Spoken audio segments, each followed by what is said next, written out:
Hello, and you are back in the Velvet Room with Jokerthefool. This is our 47th episode, and today we'll be discussing creatives not being entitled to praise, they know you're being poisoned, and brain computers are on the horizon. So we're going to hop in to the first topic, and I was scrolling Twitter one day, as I usually do, and I come across another TikTok video, and I know a lot of these podcast topics or sections, whatever you want to call them, have been me seeing a video on TikTok and then ranting angrily about it for a couple of minutes, and here we are yet again. So this one woman on TikTok is talking about how she's been writing this book, and like any author that writes a book deserves no less than 3 stars because it's just so hard to complete and write a book. And now, I am an author. I've written a book, Machine to Man. You can check that out. I show it all the time. It took me 4 years to write, 2 drafts, probably close to 50,000 words between those 2 drafts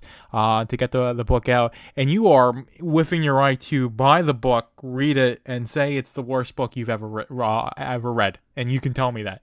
You can email me that. It's in the one of the front page of the book with all the other information. If you want to contact the author, you are very welcome to not like my book and to think it's bad or think it's great or anything else in between. I'm not the arbiter of your opinion or mental state, and that includes what I write. And a lot of creatives think they're just owed support, they're owed praise, they're owed every good thing that they want to have happen to them be for the mere act of them having created something. And that is not the case. That is very far from the case, and I think this woman's very emblematic of it. And this is, you'll see this in any creative industry, in the film industry, and in comics. A lot of people in comics think, they're owed support. With you'll have people crowdfunding comics, saying, you have to wait years or however long to get the book because that's what it takes to get a quality product. And you've got, the leftists in the legacy industry who don't get gigs anymore, who are just saying, I need money. Here's my Cash App. Here's my Ko-Fi. Here's my thing. Just give me money for existing in the comic industry or whatever the case is. So you've got a lot of entitlement, a lot of just, I made something, I demand praise. You can't tell me it's bad because I worked hard on it. No one gives a shit. If you worked hard, if you put your blood, sweat, and tears into whatever product you made, or whatever piece of art you made, you put your heart into it, blood, sweat, and tears, your very soul into it. And honestly, I feel that way with Machine to Man. Like I said, 4 years killed me to write. I've said that very often because of some of the scenes were very much hard for someone who's lonely to write. But that doesn't mean that if you read it and you think, well, this doesn't hit the mark for me at all, I dislike it, that means you're welcome to have that opinion. And you aren't going to improve as a creative. You aren't going to get anywhere as a creative if you just plug your ears and say, I made the best thing ever. I'll never improve again, or I won't accept any bad reviews or any negative criticism or anything like that. So you're not inherently entitled to praise. You're not entitled to people supporting you or shouting you out or these things. The only thing you're entitled to as a creative is to not be aggressed upon so you can create things. That's really the only thing that you're entitled to as a creator in my mind. And that's not to say people shouldn't support you or people shouldn't help you out if they feel like they can or want to. I should say. So I'm not against, shouting people out or being supportive of people or saying, hey, this is an independent creative who's just getting started. I'm going to support them on that basis. And if you happen to like what they made, that's great. That's even better. But it's not something that's inherently demanded, or it's not something that's not an inherent need for you to do. And if you can't or don't do it, neither side should feel bad, whether you're the person who isn't supporting that person or whether you're the creative who's not getting that inherent support or praise just for having made something. So that's all I wanted to say. That's my little angry rant on that topic. We're moving on to the next topic, which is an article I have linked. If I can get to it, here we go. I've got it open on my screen. Can't see it because this is audio only, but I will read out the headline. Should you get a blood test for PFAS. The CDC says it's worth a chat with your doctor. Now, this is a surprising thing. I was scrolling Brave News and I see this article. Colored me surprised that the CDC, the CAC organization extraordinaire, the one who said the ones who think that men can lactate, the ones who think the CDC that thinks that COVID could be prevented by wearing 2 masks on your face instead of 1, is actually saying that PFAS, and now these are fluorinated chemicals, or known as forever chemicals. And this article goes into it saying the guidance now states that testing may help some individuals understand if they're exposed to certain PFAS and help guide exposure reduction, and saying that it's a more of a, not the best thing, because it can't tell how long you've been exposed to these chemicals. It's not effective for testing on every single one. I think the best ones will only get about 40, and there's like 400 of these chemicals. And these are in everything, basically. Any type of plastic, ski wax, cooking ware, anything you can think of, it probably uses one of these fluorinated chemicals. So it's basically fluorine, oxygen, hydrogen, carbon. So they technically are organic chemicals. They're just made in a synthetic way with all these basically all this fluorine attached to these chains of carbon and hydrogen, something like that. My organic chemistry isn't necessarily the best. Polyfluoroalkyl substances, that's what PFAS stands for. Family of almost 15,000 chemicals is what that's what this article says. And these are they can't be naturally processed, so your body can break down a lot of things and excrete them as waste. Forever chemicals, it's not something the body can really do, so these things stay in your body. So if you have organ damage, whether that's liver damage or kidney damage or irritable bowel syndrome, it's probably because you have these microplastics and PFAS in your system. Or it could be a possibility. It could be exacerbating it. It could be doing these sorts of things.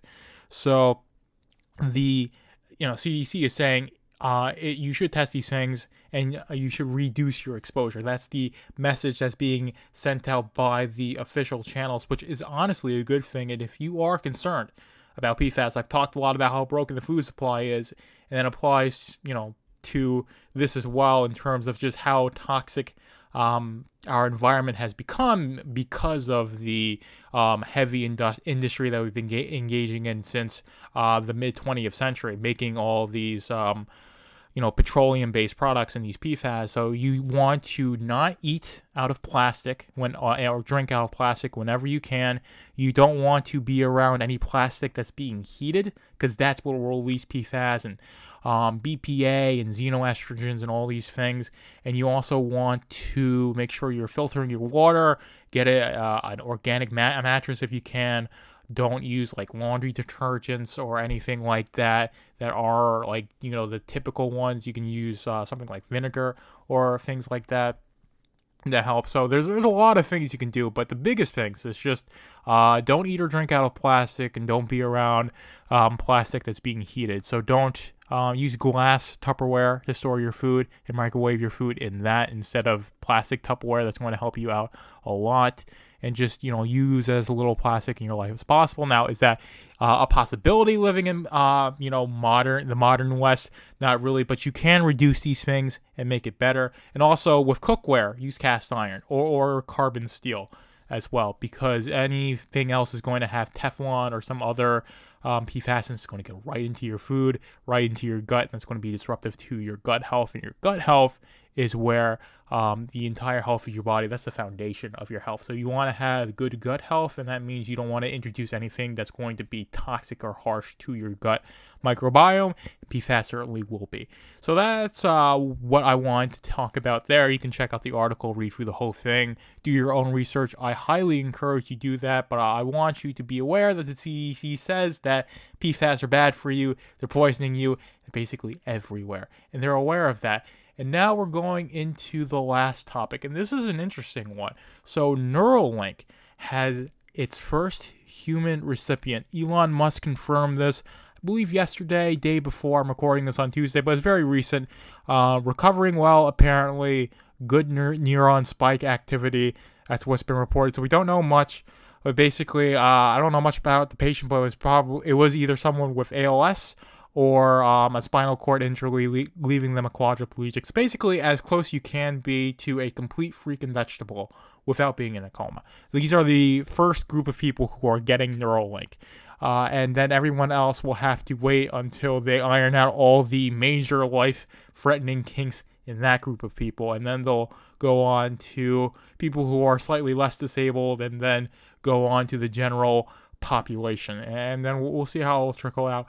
So we are definitely at the eve, the precipice, or the cusp, where we're walking over the threshold of cyborgism, basically, of these brain computers being a reality in our life, of having that chip in your brain that can connect to any computer and interface with machinery or technology in a very intimate way. And now this has a lot of implications morally, economically, and societally. So it's going to shake our very existence to the core. And at the end of it will either be a dominant, even more powerful, enlightened species, or it'll be the complete end of us all. I don't think there's really much of an in-between there. So there's definitely a lot of positive things that can come out of this in terms of helping with mental health issues, with blindness and paralysis and dementia and all these sorts of conditions that affect the brain and the body in general, being able to be reversed or mitigated or helped with Neuralink. And then, of course, the increase in productivity and all these sorts of things that will naturally come about if you have a computer that you can use with your mind. That'll make you be able to be more productive. It'll make you be able to consume content in a quicker, more entertaining way. Now, of course, that has its own implications as well that are negative. And then, of course, the whole thing in terms of like advertising, be able to sell you things. And it's not necessarily you close your eyes and you see ads for Amazon or whatever crap they want to sell you, or your dreams are basically ads. That's a Futurama joke. It's no, you're walking through the store and Neuralink knows what products you look at for the longest. And then when you get home and you log onto your computer, you see an ad for that. It's stuff like that. The amount of information it's going to be collecting on you, and if that information can be sold to advertisers and the government and all these, people who have, interests against you, will be able to take that information and use it against you. It's very frightening. So it's definitely a lot of possible negatives, a lot of potential positives, and I don't know exactly where it's going to land, but it's either going, like I said, it's either going to be humanity's savior or humanity's end, and there really is not much, if any, in between of those two possibilities. But I do think we'll come out on top in the end. But I definitely will not be first in line for the general 1.0 version. 1.5 to 2 at most. I believe, Doc and I have talked about this before. You want to wait for this. There's definitely going to be errors and kinks and things that are going to not work well, and you're going to want to iron those out. But that's the thing, is just wait, just be patient. Don't, clutch your pearls and start screaming that the sky is falling because Elon Musk is doing this. It's definitely going to be a slow process, but I do think by the end of the next decade is when we'll see this be a thing that's getting rolled out to the general public. And that's a really frightening and interesting thing to say, but this is what Elon Musk wants. Neuralink and SpaceX. That is Elon Musk's purpose, goal, and drive. Doc and I have definitely talked about this. So it's SpaceX and Neuralink, and everything else Elon Musk does is to build up and move those two things forward. We want to create a deep the deep connection between the human brain and computers. That's symbiotic, and a symbiotic relationship between artificial intelligence and human intelligence, and then use that symbiotic relationship between artificial and human artificial intelligence and human intelligence to engage in interstellar colonization, starting with Moon and Mars as the two bases to expand our interstellar empire. That's basically what Elon Musk wants for humanity. Will he succeed? I do not know, but it certainly will be interesting to find out. And with that, I will leave you. With that, we will be back on Thursday with the 48th episode, and we're going to the outro now. Thank you for being in the Velvet Room with Joker the Fool. Be sure to like, comment, and subscribe whether you're listening on YouTube, Rumble, Odyssey, or Substack, and be sure to subscribe to my Substack, velvetroompublishing.substack.com, to keep up with Machine to Man and all my other projects.